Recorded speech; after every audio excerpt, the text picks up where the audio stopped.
buenas noches, bienvenidos al programa Qué grande es el cine, la 2, Televisión Española. Muchas gracias, una noche más de lunes por su asistencia a este programa, que por cierto hoy va a poner una película de Jean-Luc Godard, la película Vivir su vida. Creo que un programa como este, que lleva 5 años y que todavía no había puesto a Godard, se merece por lo menos una buena reprimenda o una crucecita, como poníamos en los cuadernos del colegio, porque sin lugar a dudas Godard es uno de los más grandes cineastas que ha dado la historia del cine y además uno de los más decisivos.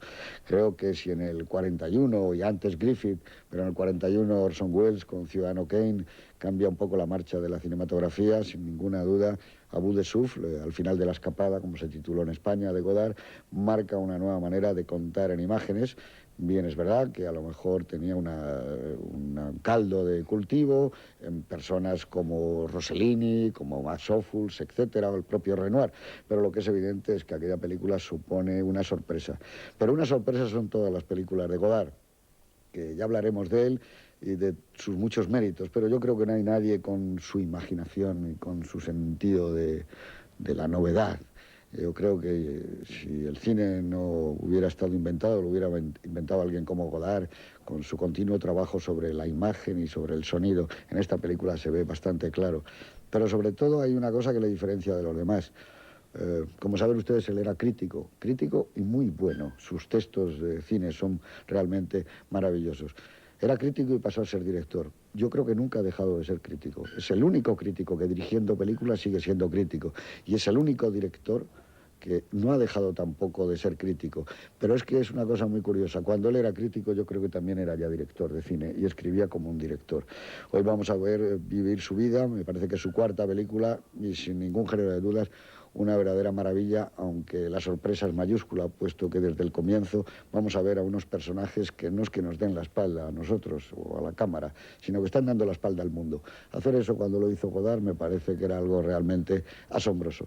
Y para hablar de él tenemos aquí tres grandes amantes y especialistas, y empezamos por Miguel Marías. Muy buenas noches, don Miguel. Sí, buenas noches. Que además ha traducido a Godard y es un godardiano no ya de la primera hora, sino yo creo que antes ya de que Godard se pusiera tras la cámara. Así que, Miguel, cuando quieras, háblanos un poco de esta primera vez que va a estar Godard aquí. Pues sí, yo soy de los que celebran que por fin llegue Godard al programa, porque para mí era un agujero, una especie de agujero negro.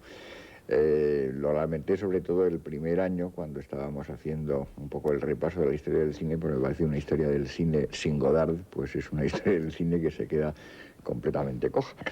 Pero, en fin, como ya es conocido que yo soy un admirador de Godard, lo que voy a intentar es quizá un poco situar a los espectadores, porque con Godard ha ocurrido una cosa sumamente curiosa. Sus innovaciones fueron durante unos años atrapadas por el resto del cine. Él era el cabecilla y otros corrían detrás de él. Pero desde hace muchos años el cine se ha parado. Y entonces, curiosamente, esta película probablemente resulta mucho más vanguardista hoy de lo que pudo parecer en el año 62. El contexto en el que se mueve el espectador normal de estos días es lo que no tiene absolutamente nada que ver con una película como esta. Una película que, por otra parte, precisamente por esto de que Godard ha sido siempre crítico y se ha volcado siempre en conocer, repasar y revivir la historia del cine, tiene mucho que ver con el punto de vista de los cineastas primitivos. Yo esta película, cuando la veo, no pienso en lo que era entonces quizá moderno, Alain Resnais o Antonioni. Pienso más bien en los primitivos como los hermanos Lumière o como David W. Griffith, con los que encuentro que esta película tiene la misma simplicidad de punto de vista y que consigue ser una película que es lo que realmente son los clásicos, una película que pasado el tiempo sigue estando vigente y que en su momento quizá estaba por delante y hoy sigue estando todavía por delante. Yo creo que Godard ha estado siempre corriendo, fundamentalmente por un afán de hacer las cosas de una manera distinta, no tanto por originalidad, sino porque como conocía bien lo que se había hecho, lo que le divertía era hacerlo de otra manera. Este de otra manera, que puede parecer en algunos casos que es caprichoso o que es arbitrario, yo creo que no es nunca arbitrario ni caprichoso y que siempre tiene una justificación. Esa justificación es la que hay que encontrar de alguna manera y por eso sus películas son una invitación a la reflexión, no solo sobre la realidad que muestran, sobre los personajes cuya peripecia nos cuenta, sino sobre la naturaleza misma del cine. Muy bien, muchísimas gracias, Miguel. Antonio Martínez Sarrión, muy buenas noches. Hola, buenas noches. Bueno, dinos algo de Godard.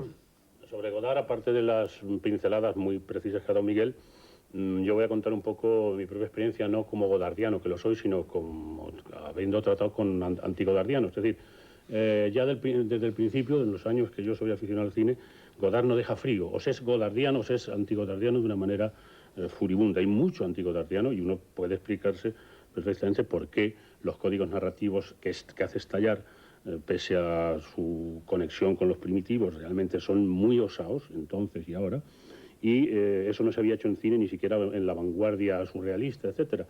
Se había hecho sí en otras artes, en la literatura, en el cine, en la literatura, en la pintura, en la música, el sistema de ironía, el sistema de fragmentación, el sistema de collage o de citas. Esto hasta que llega Godard no se había hecho, no se había incorporado al arte cinematográfica.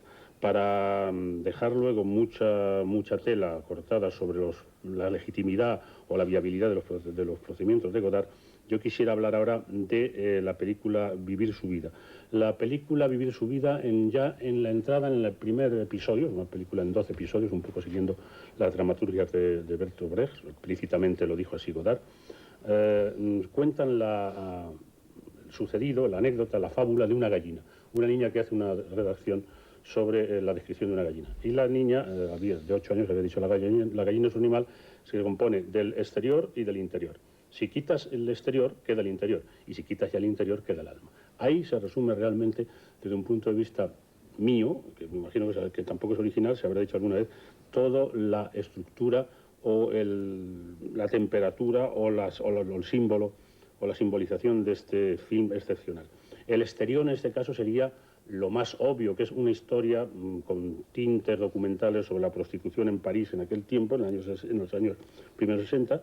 Lo interior sería un drama realmente casi fatalista y con un ligero pespunteo sobre el cine negro de una criatura inocente que realmente va a una muerte absurda y trágica, y el interior sería realmente un reportaje o una indagación en profundidad, no ya sobre el personaje de esta prostituta que incorpora a Ana Karina, sino sobre la propia Ana Karina, en la línea en que se hizo, por ejemplo, y no es raro que se cite en la película el Juana de Arco de Dreyer, o también, y eso no se cita de manera explícita, pero está implícita, lo que hizo Sternberg con las grandes películas de Marlene.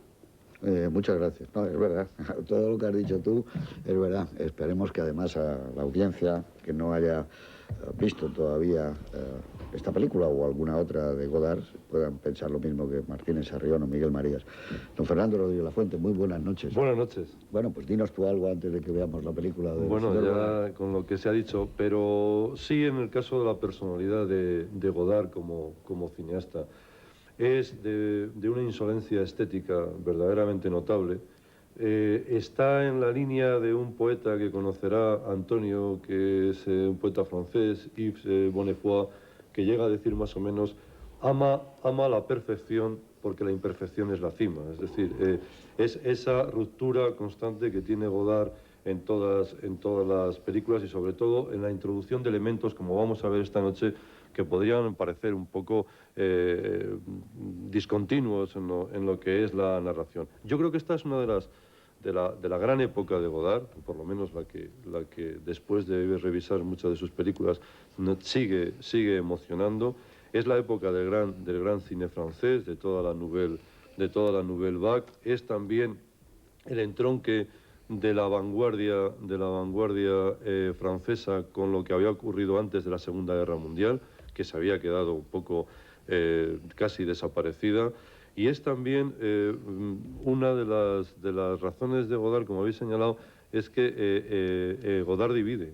Godard emociona o cabrea a veces al espectador. No hay término medio. Es curioso, por ejemplo, la influencia, el alud bibliográfico que hay sobre Godard. Es quizá uno de los mayor documentación sobre la obra de Godard. También hay que pensar que hoy los espectadores van a ver una película de uno de los más fecundos directores europeos, probablemente, si no el que más, uno de los que más ha trabajado sobre el cine, de alguien que tiene una pasión sobre el cine.